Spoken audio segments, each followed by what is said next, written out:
Welcome back to History in Motion, proudly brought to you by Midas.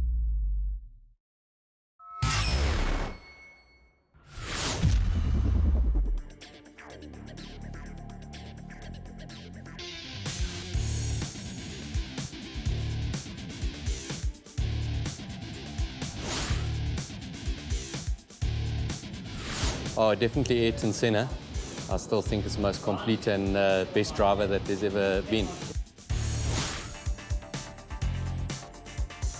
I first started racing on two wheels in motocross when I was 6 years old, and then later shifted to karting when I was about 13 years old. Well, currently the Audi that I'm racing is really the car I'm enjoying. You know, it's a car that's developed to modern day standards and really is exciting to drive. It's a 1964 model and it was based on the Ford Falcon.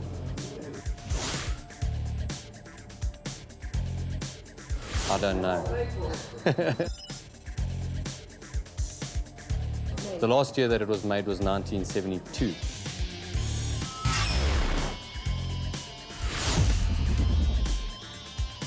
Next up is a small class which has its own challenge of trying to stay consistent and still pass other cars. This is the Sabela Marque Cars. These cars are road-legal historic cars that race on the track.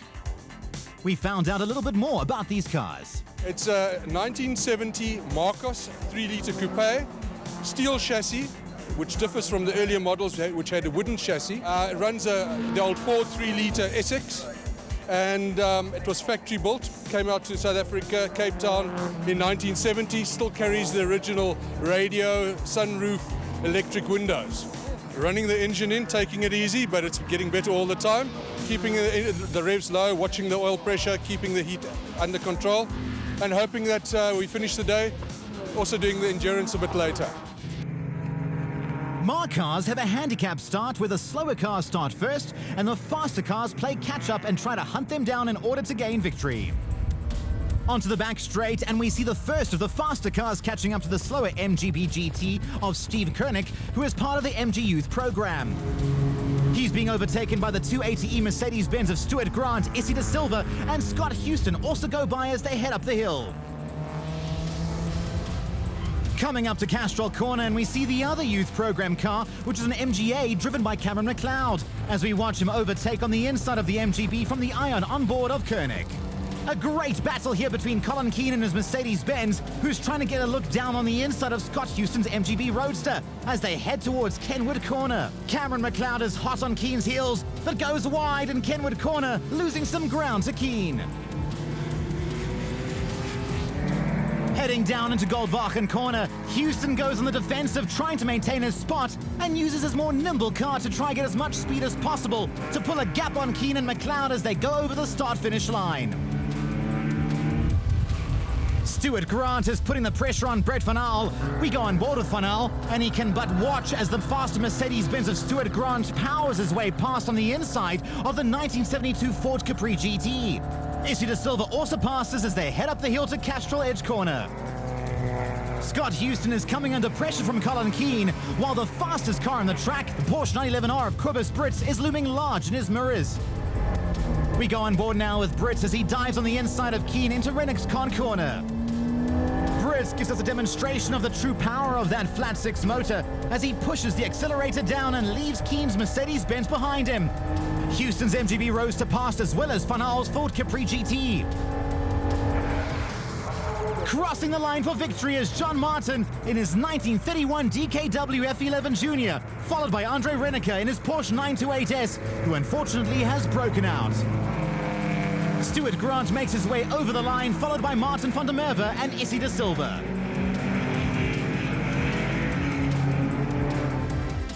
Confirmation of the results, and John Martin takes victory, followed by Paul Manigault in second. Third goes to Stuart Grant, and Cobus Brits eventually coming home in sixth place.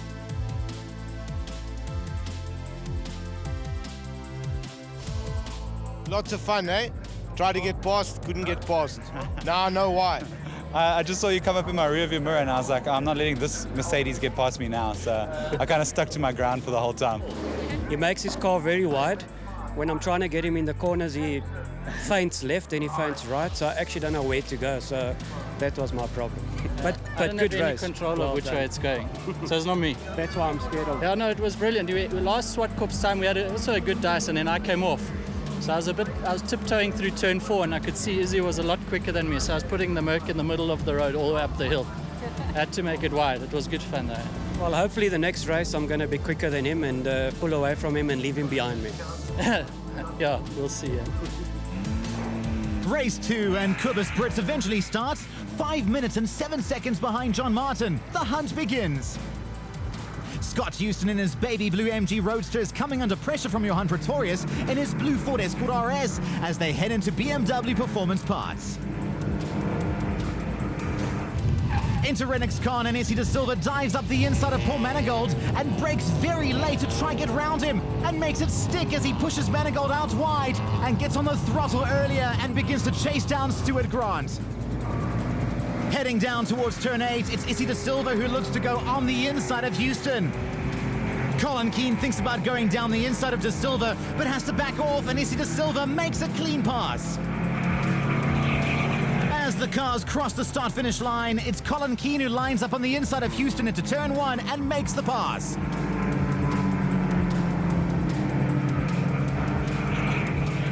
Into turn 2, and Paul Manigault has the inside line of Scott Houston, but locks up as he avoids driving into Houston, who was very late on the brakes. Houston keeps his position for now. Stuart Grant and Essie De Silva make their way past Johan Pretorius. A very close call between De Silva and Pretorius, as Pretorius is pushed wide after what it looks like to be a bit of contact with De Silva. Pretorius recovers and rejoins a few places down the order.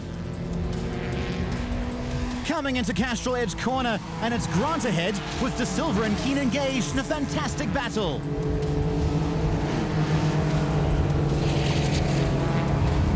Colin Keane lines himself up on the inside of De Silva for turn 5. Essie De Silva goes late on the brakes and locks up a wheel trying to hold off Keane, but ends up losing speed and Keane shoots up by moving up a spot and Paul Manigault goes through as well. Bad luck for De Silva.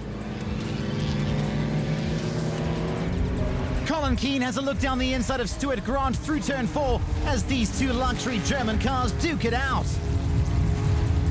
Just behind them is a great battle between Paul Manigault and Essie De Silva. Manigault is stuck right behind a wall of Mercedes-Benzes, and try as he might, there is no way past.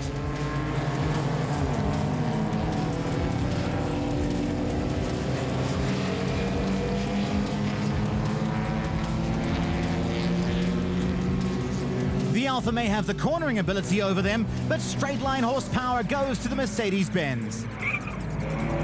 Into Goldwagen, and you can see this in practice, as the Alfa has a look down on the inside, but the Mercedes-Benz just glides past onto the start-finish straight. Oh no, it looks like Bert van Al's Capri has given up the ghost, and that puts an end to his race. Cobus Brits is on a charge as he makes his way round Stuart Grant and lines up John Martin as he heads into Kenwood Corner and makes the pass. Stuart Grant follows the Porsche through as they head towards the final corner.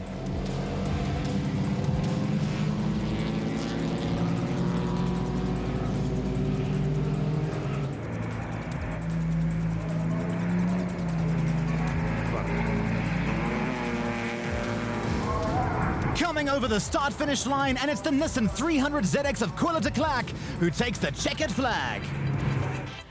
Confirmation of the results. Cobus Brits coming home in second, not quite able to race his way through to first. The Mercedes-Benz of Stuart Grant and Colin Keane coming home in third and fourth respectively. Stephen Koenig in his MGB GT rounds out the top 10. Couple of close moments, but I'll give him the benefit of the doubt. I think my mirrors were full the whole race. 4 cars, the Alfa, the Datsun and the other Merc. I was like, oh, they're coming, but came right. Should I say? Oh, very wide. Yeah. If you just cut corners and throw half bricks at them, they back off. Yeah. No, I won't just go for it. Not with Stuart. I know already. I've got paint and dents to prove it. Yeah. Coming up next week, we look at the remaining classes from Swartkorps in the penultimate round of the Midas Historic Tour for 2014. Don't miss it.